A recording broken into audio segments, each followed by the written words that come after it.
Hi, this is Heather Walker, and this presentation was completed by myself, Leah, and Ariel.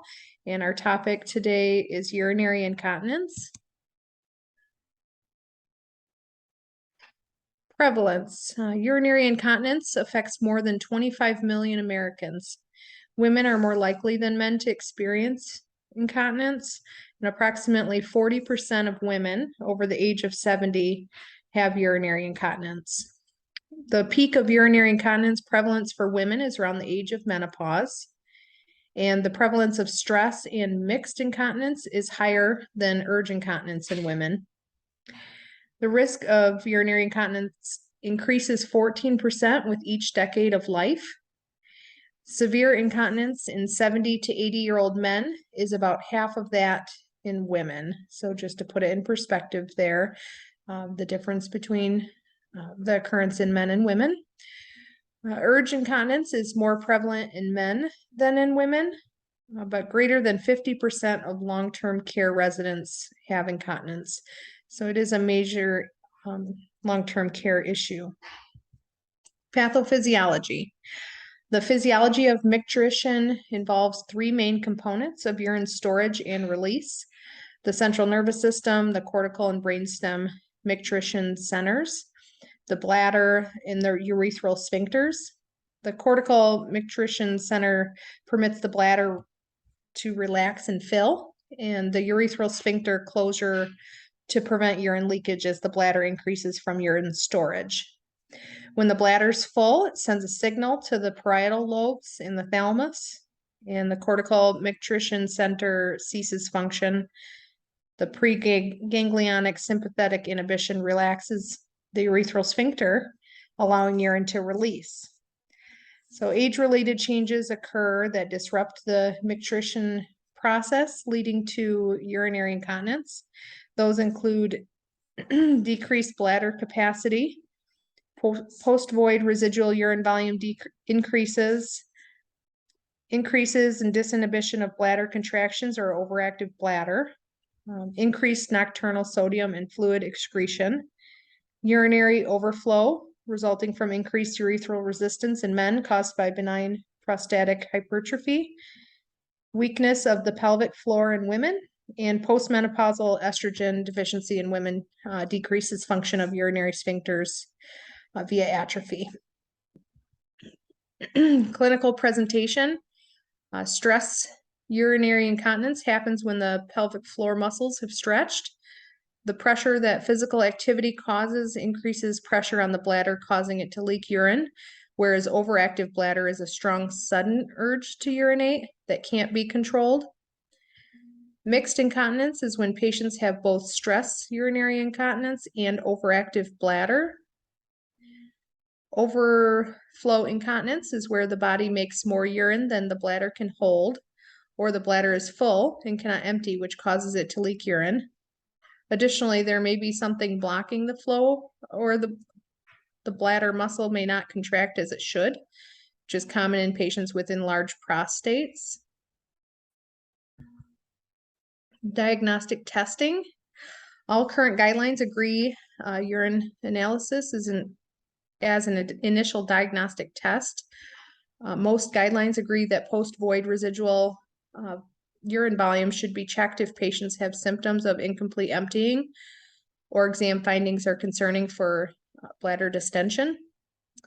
ACOG defines a normal post-void residual as less than 150 milliliters. The pad testing is optional for routine evaluation of urinary incontinence and should be a 24-hour test if performed. The physical exam of women with stress incontinence should include an assessment of urethral mobility.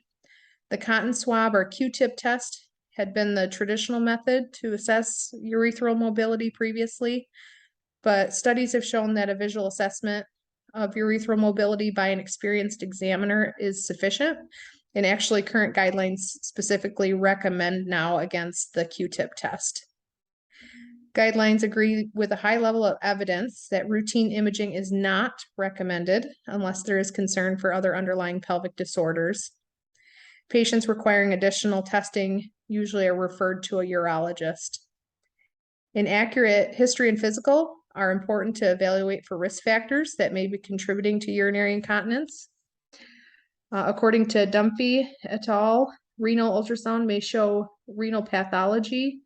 A transrectal ultrasound can provide evidence of a prostatic disease, and a pelvic ultrasound may demonstrate pelvic pathology, and a cystogram may show abnormal sphincter pressure or bladder pathology. Routine cystoscopy should not be performed in patients with uncomplicated urinary incontinence. Management for females, the initial treatment for both urgency and stress incontinence include pelvic floor exercises or Kegel exercises to strengthen the pelvic floor, weight loss, fluid restrictions, caffeine reduction, smoking cessation. Those are all other modifications, lifestyle modifications that can help with urinary incontinence.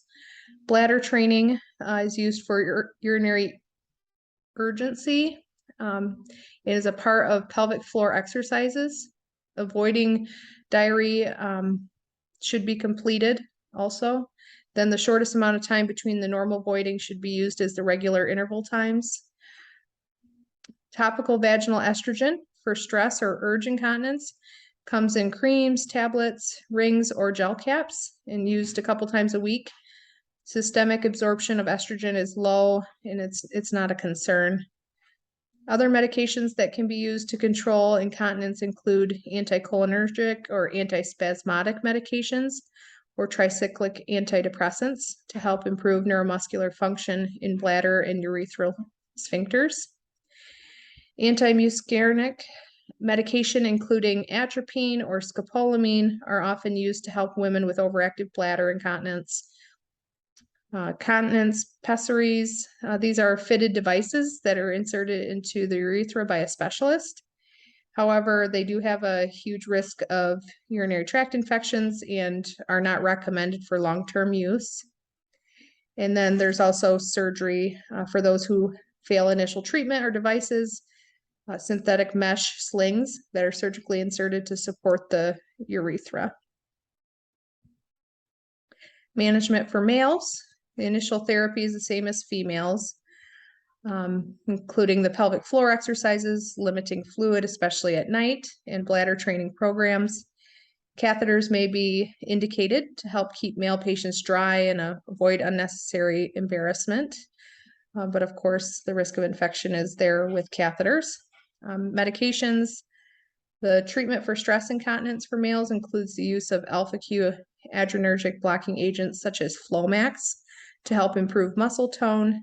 Furthermore, there are procedures that can be done to help improve symptoms as well. These include the transurethral bulking agents, which are medications inserted into the urethra or bladder neck to help control incontinence. Mesh slings can also be surgically inserted to support the bladder or urethra. However, surgically inserting an artificial urinary sphincter has proven to be the most effective treatment option for men with stress incontinence. Close follow-up is important for both men and women. Pelvic exams and periodic evaluations of UTIs is important to monitor for abnormalities. And cost. There's a huge cost associated with urinary incontinence. The cost to the healthcare system is about $26 billion a year. However, the individual cost can be very great. Many people are responsible for buying their own incontinence supplies, including adult diapers or pads. The American Urology Association estimates that an individual goes through about 3 to 11 pads or diapers a day. And on Amazon, the price for a 76 count of diapers is about $50. So as you can see, that can get quite expensive.